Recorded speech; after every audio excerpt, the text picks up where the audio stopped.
La divergence des plaques de part et d'autre des dorsales favorise la mise en place d'une nouvelle lithosphère océanique.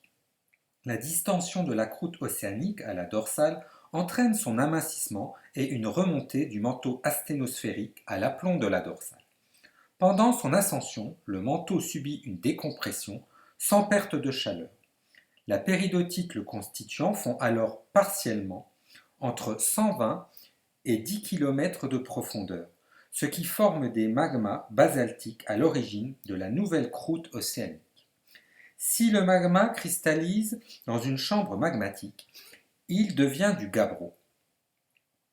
Si le magma s'épanche dans l'eau, la lave se fige et devient du basalte, souvent en forme de coussin, les pilolavas.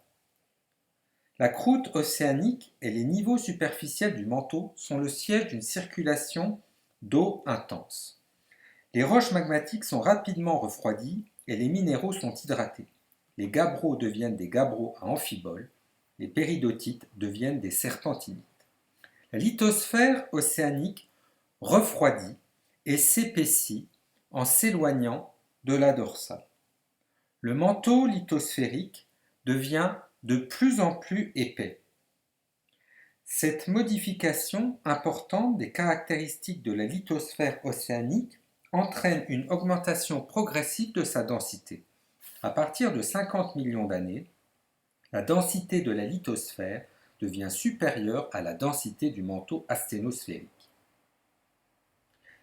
La dynamique des dorsales lentes pour lesquelles l'activité magmatique est plus réduite est différente. Les déformations de la croûte océanique liées au mouvement en divergence amènent directement à l'affleurement des zones du manteau. Les péridotites sont directement le siège de l'hydrothermalisme et sont profondément transformées, hydroxylation des minéraux.